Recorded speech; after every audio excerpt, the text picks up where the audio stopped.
ترین صاحب ہمارے ساتھ ہیں، ہم ترین صاحب سے سوال کرتے ہیں۔ ترین صاحب یہ فرمائیں، جنیوا کانفرنس جو ہوئی اس کو ڈونر کانفرنس پہلے کہا گیا، پھر ریزیلینٹ کانفرنس میں تبدیل ہوا، وہاں $10 ارب کے وعدے ہوئے ہیں۔ تو آپ سمجھتے ہیں کہ ایک تو یہ $10 ارب جو ہے یہ امداد ہے، یہ قرضے ہیں، اور کس شرائط کے ساتھ یہ قرضے ہیں، اور اس سے کیا یہ وصولی ہمیں ہو جائے گی؟ کیونکہ ماضی کا تجربہ یہ ہے کہ وعدے بہت ہوتے ہیں اور وصولی کم ہوتی ہے، تو اس سے ہماری معیشت سنبھلے گی؟ جی ترین صاحب۔ دیکھیں جی، معیشت کا جو تو اس وقت جو ہے وہ شارٹ ٹرم کا مسئلہ ہے جی، اس وقت معیشت جو ہے وہ بالکل ایک قسم سے اس نے نوز ڈائیو کیا ہوا ہے۔ یہ جو ادھر جنیوا کانفرنس ہوئی ہے یہ فلڈ ریلیٹڈ کانفرنس ہے، جی، تو فلڈ میں ہمارے نقصانات ہوئے ہیں، اس کی ری ایبلیٹیشن اور ریکنسٹرکشن کے لیے لوگ اکٹھے ہوئے، اور انہوں نے وہ جو 9.7 یا 10 بلین جس طرح آپ کہہ رہے ہیں وہ پیسے انہوں نے پلیج کیے ہیں، اور اس میں انہوں نے یہ کہا ہے کہ آپ کو یہ جب ریکنسٹرکشن ری ایبلیٹیشن میں ہم پیسے دیں گے، جس کا مطلب ہے 2-3 سال میں یا 4 سال میں یہ ملیں گے آپ کو پیسے، اور جو پروجیکٹس ہوں گے ری ایبلیٹیشن ریکنسٹرکشن کے اس میں امداد ملے گی آپ کو۔ اس کے 3 ایک پہلو ہیں، اور وہ ایک پہلو تو یہ ہے کہ یہ لونز ہیں زیادہ تر، اس میں گرانٹ بڑی تھوڑی ہے۔ گرانٹ میرے خیال میں امریکہ دیتا ہے، جاپان دیتا ہے، اور یہ شاید یہ جو سعودی عربیہ شاید دے، وہ بھی ان کو معلوم نہیں تھا فائنانس منسٹر صاحب کو، لیکن گرانٹ بڑے تھوڑے لوگ دیتے ہیں، تو یہ ایک قسم سے لونز ہیں۔ دوسری چیز یہ ہے کہ یہ لنکڈ ہے آئی ایم ایف کے پروگرام کے ساتھ، مگر آپ کا آئی ایم ایف کا پروگرام اگر نہیں چلتا تو یہ آپ کو پیسے نہیں ملیں گے، کیونکہ زیادہ تر جو پیسے ملے ہیں ورلڈ بینک سے ملے ہیں، ایشین ڈیولپمنٹ بینک سے ملے ہیں، IDB سے ملے ہیں، اور AIIB سے ملے ہیں۔ یہ تقریباً $7.5 بلین تو ان سے ہی ملا ہے، تو وہ تو بالکل ہلیں گے نہیں آئی ایم ایف کے بغیر، اور امریکہ نے بھی کہہ دیا آپ کو کہ جی آپ کو آئی ایم ایف کے ساتھ جو ریفارم پیکج ہے اس کے اوپر کام کرنا پڑے گا۔ تو دوسری چیز یہ ہے کہ آئی ایم ایف کا جو آپ کے جو اس وقت جو ایک قسم سے رکا ہوا ہے آپ کا پروگرام، اس کو آپ کو پھر سے چلانا پڑے گا۔ تیسری چیز یہ ہے اس میں کہ یہ جو ہے یہ 50-50 ہے، یہ آپ کو پیسے فارن کرنسی اس وقت دیں گے جب آپ لوکل کرنسی جو ہے ٹیبل پہ رکھیں گے، تو وہ آپ کے پاس اس وقت فزیکل سپیس ہے بہت تھوڑی، کیونکہ آپ کو آلریڈی جو ہے آئی ایم ایف کہہ رہی ہے کہ 700 بلین کے تو ٹیکسز نیچے لگا دیں، اور اس کے بعد گیس کی پرائز بڑھا دیں، بجلی کی بڑھا دیں، یہ کریں وہ کریں، تو فزیکل سپیس تو آپ کے پاس جتنی گنجائش ہوگی اتنی ہی آپ پیسے رکھیں گے نا۔ تو اس لیے اگر یہ ایک قسم سے بڑی اچھی چیز ہے کہ انٹرنیشنل کمیونٹی نے آپ کے اوپر ایک قسم سے آپ کے ساتھ آپ کی مدد کی ہے فلڈز کے لیے، لیکن اگر آپ کا خیال ہے کہ یہ شارٹ ٹرم کے ہمارے جو مسائل ہیں وہ اس سے حل ہوں گے، تو شارٹ ٹرم کے مسئلے جو ہیں میرے صرف 2 جگہوں سے جو پیسے انہوں نے لیے ہیں ابھی جو انہوں نے وہ آیا ہے، ایک UAE نے $1 بلین ایڈیشنل دیا ہے، اور ایک سعودی عربیہ نے کہا ہے کہ $1 بلین جو ہے وہ ہم اس کا تیل ڈیفرڈ تیل دیں گے، تو یہ $2 بلین کی توقع آپ رکھ سکتے ہیں اگلے 1-2 مہینوں میں۔ باقی جو ہے یہ معاملہ جو ہے یہ لمبا ہے۔ اچھا، یہ $2 ارب ہی اگر سمجھ لیں، اور باقی جو ہے پلیجز جو بھی ہیں، اس کی وجہ سے آئی ایم ایف کی شرائط نرم ہوں گی، آئی ایم ایف کا رویہ کچھ تبدیل ہوگا کہ ٹھیک ہے جی آپ کے پاس کوئی بہت زیادہ ایشوز اب نہیں رہے، عالمی برادری، عالمی بینک آپ پر اعتماد کر رہے ہیں، تو ٹھیک ہے ہم بھی آپ کو 9th ریویو دے دیتے ہیں؟ نہیں، وہ تو یہ اعتبار نہیں، وہ تو کہہ رہے ہیں ہم آپ کو پیسے ضرور دیں گے، لیکن آپ آئی ایم ایف کے کنڈیشن جو ہیں وہ پوری کریں، اور آئی ایم ایف کا اس کے ساتھ کوئی تعلق نہیں ہے کہ وہ کہہ رہے ہیں کہ جی فلڈز میں آپ کو کتنے پیسے ملیں گے یا نہیں ملیں گے۔ وہ یہ کہہ رہے ہیں 2-3 چیزیں کہہ رہے ہیں۔ پہلی چیز وہ یہ کہہ رہے ہیں کہ آپ کا جو ایکسچینج ریٹ ہے اس میں اتنا بڑا فرق کیوں ہے؟ آپ نے ایکسچینج ریٹ جو ہے جو انٹر بینک 228 پہ اور جو حوالہ ہے وہ 265 پہ ہے، تو یہ ختم کریں، آپ فلوٹ کریں، وہ یہ ریزسٹ کر رہے ہیں۔ دوسرا وہ یہ کہہ رہے ہیں کہ آپ کے ایکسپنسز بڑھ گئے ہیں اور آپ کے ریونیو جو ہیں وہ شارٹ ہو گئے ہیں، تو وہ تقریباً 700 بلین کی بات کریں، میرے خیال میں تو اس سے بھی زیادہ ہوگا، وہ آپ ہمیں بتائیں وہ کہاں سے پورا کریں گے۔ یہ 2 چیزیں جب تک آپ نہیں کریں گے تو آئی ایم ایف جو ہے وہ پروگرام جو ہے وہ چلائے گا نہیں، جب وہ چلائے گا نہیں تو یہ گاڑی کھڑی وہاں کھڑی رہے گی جائے گی۔ صرف میں سے سمجھتا ہوں کہ اس میں سے 2 ایسے آپ کو ڈونیشن مل رہی ہیں یا جو امداد مل رہی ہے $2 بلین کی، تو وہ شاید آپ کے پاس آ جائے۔ اچھا ترین صاحب، یہ آپ کے دور میں بھی پی ٹی آئی حکومت پر بھی دباؤ تھا IMF کی طرف سے کہ جی فری فلوٹ کریں ڈالر کو، فری فال کی، تو آپ نے کس طرح اس کو مینیج کیا کہ آپ اس حد تک نہیں گئے؟ دیکھیے بات یہ ہے کہ ہمارا اور اس وقت میں بہت فرق ہے۔ ہم نے گروتھ اسٹریٹجی کی ہوئی تھی، ہماری اکانومی گرو کر رہی تھی، ہمارے ایکسپورٹس بڑھ رہے تھے، ریمیٹنسز بڑھ رہی تھی۔ ہم نے ٹھیک ہے ہمارا جو یہ سپر سائیکل کی وجہ سے ہماری امپورٹس تھوڑی بڑھی، لیکن ہم نے اس کو سنبھالا ہوا تھا، اور اس کی وجہ سے ہمارے ریزروز پہ اتنا جو ایک پریشر بھی آیا، لیکن اتنا پریشر نہیں آیا۔ اس وقت جو ہے انہوں نے ایک قسم سے زبردستی اس کو رکھا ہوا ہے اپنا اس لیول پہ، تو ہم نے ایکسچینج ریٹ کو ایک قسم سے فلوٹ کیا ہوا تھا۔ ایکسچینج ریٹ کو ہم نے روکا نہیں تھا، ہم پیسے نہیں ضائع کرتے تھے اس پہ۔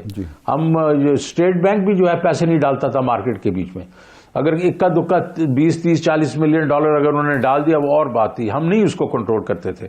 اس لیے دیکھیں 152 سے ہمارا ریٹ 182 پہ آیا تھا کچھ تقریباً 6-9 مہینوں میں، تو ہم نے جانے دیا تھا اس کو۔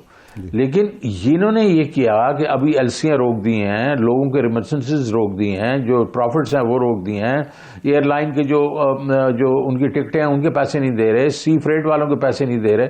اس سے یہ ہوا ہے کہ یہ ایک بینکس کو تو یہ کنٹرول کر سکتے ہیں، لیکن جس نے اپنا امپورٹ کرنا ہے ساری چیزیں اور اپنی فیکٹریاں چلانی ہیں، وہ پھر جا رہا ہے حوالہ مارکیٹ میں۔ وہ حوالہ مارکیٹ میں جاتا ہے تو اس کو $265 مل رہا ہے، تو اس سے یہ ہے ایک تو انفلیشن بڑھ رہی ہے، تو یہ چیزیں جو ہے یہ ہمارے وقت میں نہیں تھی۔ IMF کے ساتھ میرا جو جھگڑا تھا نا، وہ تو 2-3 چیزیں تھی، میں آپ کو وہ بھی بتا دیتا ہوں۔ ان کا جھگڑا میرے سے آنے سے پہلے انہوں نے $500 ملین لے لیے تھے، اور انہوں نے کہا تھا کہ 3 چیزیں ہم کور کریں گے۔ ایک یہ 700 ارب روپے کے ہم ٹیکس بڑھا دیں گے، دوسرا ہم یہ کریں گے کہ $5 کی بجلی بڑھا دیں گے، اور اسٹیٹ بینک کا جو آپ کا جو چارٹر ہے وہ بالکل انڈیپینڈنٹ کر دیں گے۔ میں نے کہا جی پہلی بات تو یہ ہے کہ ٹیکس پہ میں ٹیکس نہیں لگنے دوں گا، میں نے براڈنگ کرنی ہے، میں زیادہ ٹیکس پیئر لاؤں گا، آپ کو میں نے پیسے اکٹھے کر کے دے دینے ہیں، لیکن ایک اچھے طریقے سے کر کے دوں گا۔ تو وہ میں نے آدھا کروا دیا، 700 سے 350 کروا دیا۔ پھر وہی چیز میں نے کہی کہ آپ جناب جتنے ریٹ بڑھائیں گے بجلی کے، اور بجلی اتنی کرپشن ہوگی، اتنے لاسز بڑھ جائیں گے، تو مجھے آپ یہ امپرومنٹ کرنے دیں پرفارمنس میں۔ اور وہی چیز ہم نے اسٹیٹ بینک میں بھی کی، وہ ایسی چیزیں شرائط مت رکھیں جو ہمارے جیسے ڈیولپنگ کنٹری میں پوری نہ ہو سکیں۔ تو ساری چیزیں میں نے منوائی ان سے، اور اس کے بعد پیسے بھی لے لیے۔ اب یہ جو ہے نا ان کا یہ اتنے پریشر میں ہے کہ ہر چیز ان کی انہوں نے پہلے مان لی، مفتاح صاحب نے انہوں نے جو کہا انہوں نے مان لیا۔ اب وہ جب اس کو پرفارم کرنے کا وقت آ رہا ہے تو ان سے پرفارمنس نہیں ہو رہی، اور واقعی ایک اکانومی جو ابھی گرو نہیں کر رہی تو اس میں پرفارمنس بڑی مشکل ہوتی ہے۔ اچھا ترین صاحب، رشین تیل کی بات کی گئی امپورٹ بل کو کم کرنے کے لیے، اب فائنلی 18 جنوری کو رشین وفد جو ہے وہ پاکستان آ رہا ہے۔ اگر یہ معاہدہ تشکیل پا جاتا ہے تو ملک کی معاشی مشکلات کس حد تک کم ہوں گی؟ امپورٹ بل کتنا کم ہوگا؟ عوام کو کتنا ریلیف ملے گا؟ اور کیا اگلے 8 ماہ یہ حکومت گزارا کر جائے گی؟ دیکھ سر، رشین جو آئل کی سے تو یہ مطلب بہت زیادہ فرق تو نہیں پڑتا نا۔ رشین آئل میں آپ دیکھ لیں ٹوٹل آئل جو امپورٹس آپ کی پچھلے سال تھی وہ $26 بلین تھی، اس دفعہ وہ ویسے ہی کم ہو گئی ہیں، سمجھیں آپ 20 بلین ہے۔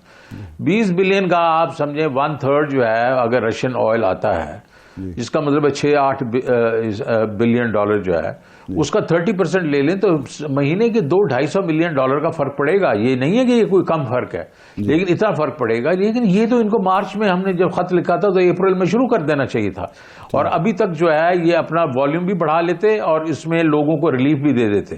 لیکن جو ان کے اب جو پرابلمز ہیں نا وہ ملٹیپلائی کر گئے ہیں۔ اب ان کا جو ڈبل ایکسچینج ریٹ پڑا ہوا ہے، اس سے آج کی جو آپ کو نمبر آیا ہوا ہے کہ آپ کے ریمیٹنس جو ہیں وہ $2 بلین پہ آ گئی ہیں۔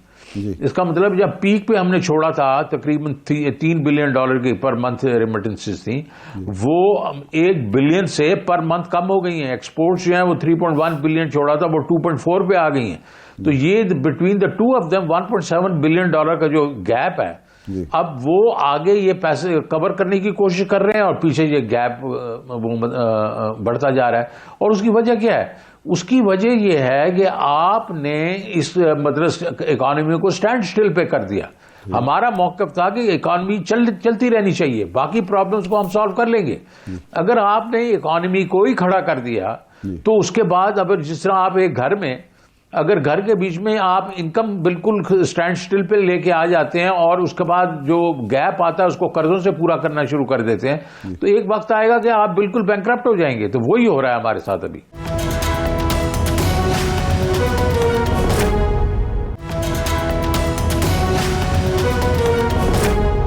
ترین صاحب, آپ نے عمران خان صاحب کہتے ہیں کہ آپ نے یہی باتیں جا کے جنرل باجوہ صاحب کو سمجھائیں, بتایا کہ اس سٹیج پر اگر حکومت تبدیل ہوئی, پالیسیاں تبدیل ہوئیں تو ملکی معیشت کا بیڑا غرق ہو جائے گا. آپ کی کیا بات ہوئی اور باجوہ صاحب آپ کی بریفنگ سے, آپ کی گفتگو سے, آپ کے دلائل سے کیوں مطمئن نہیں ہوئے؟ کوئی وجہ بتائی انہوں نے؟ نہیں, میرے خیال میں یہ اتنی دفعہ میں کہہ چکا ہوں, باقی ٹیلی ویژن جو شاید آپ کے ٹیلی ویژن پہ نہ کہا ہو, میں بالکل گیا ان کے پاس, میں نے ان کو سمجھایا کہ یہ بالکل ہماری اکانومی ٹھیک جا رہی ہے, سپر سائیکل ہے, اس کو بھی ہم نے سہار لیا ہے, بٹ اس میں پولیٹیکل انسرٹنٹی کو برداشت نہیں کرے گی یہ اکانومی. اگر آپ نے یہ پولیٹیکل انسرٹنٹی لے کے آگے تو ہو سکتا ہے وہ سنبھال بھی لیں, ہو سکتا ہے وہ نہ سنبھالیں, اور نہ سنبھالیں تو پھر ایک قسم سے اس کے کانسیکوینسز ٹھیک نہیں ہوں گے. اور انہوں نے میرے ساتھ بالکل اتفاق کیا. یہ کس نے آپ کو کہا ہے کہ انہوں نے اتفاق نہیں کیا؟ انہوں نے اتفاق کیا, باقی جو ہوا وہ میں اس کا نہیں, لیکن میرے ساتھ بیٹھ کے وہ پوری طرح سمجھے, اور میں ان کو کریڈٹ دیتا ہوں کہ انہوں نے پوری طرح ڈسکس کیا, اور انہوں نے کہا بالکل ٹھیک آپ بات کر رہے ہیں, تو آپ بتائیں کیا کرنا ہے. میں نے کہا آپ پولیٹیکل اسٹیبلٹی رکھیں. اچھا صحیح. اچھا ترین صاحب, آپ پولیٹیکل انسرٹنٹی کی بات کر رہے ہیں, آپ کی جو جماعت ہے وہ قومی اسمبلی میں نہیں ہے, پھر پنجاب اسمبلی بھی تحلیل ہو گئی, کے پی بھی ہونے جا رہی ہے, تو آپ کے مخالفین یہ کہتے ہیں کہ اس وقت جو سیاسی بے یقینی ہے اس کی سب سے بڑی وجہ عمران خان اور آپ کی جماعت خود ہے. دیکھیں, ہم جو ہیں, ہسٹری پاکستان کی ہسٹری میں یہ نہیں ہوا کہ ہم اپنی 2 اسمبلیاں کو تحلیل کر رہے ہیں. کبھی ہوا ہے کسی نے سیکریفائس کیا ہے اپنی اسمبلیوں کو؟ ہم کیوں کہہ رہے ہیں یہ؟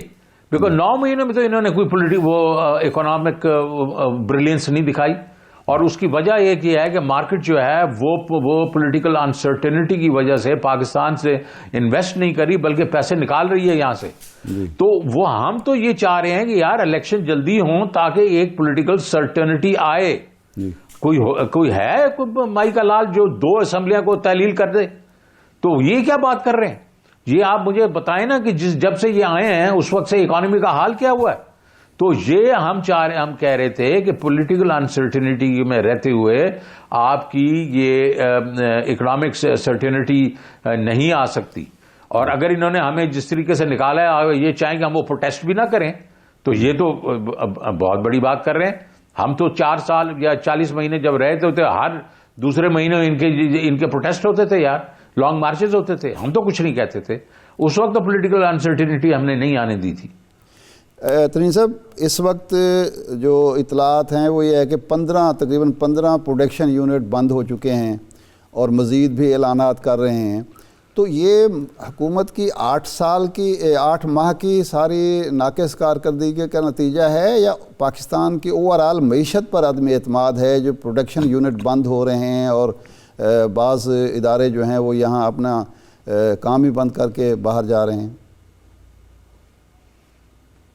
6% گروتھ ہو رہی تھی, اور لارج اسکیل انڈسٹری جو ہے اس وقت 11.7% گرو کر رہی تھی, highest in the last 17 years. Faisal آباد میں لوگوں کو یہ کانفرنسز کی ہیں, لوگوں نے پریس کانفرنسز کی ہیں, لوگوں کے پاس مزدور نہیں مل رہے تھے, وہ باہر سے مزدور لے کے آ رہے تھے. اتنی کیپیسٹی, مطلب اتنی ڈیمانڈ تھی.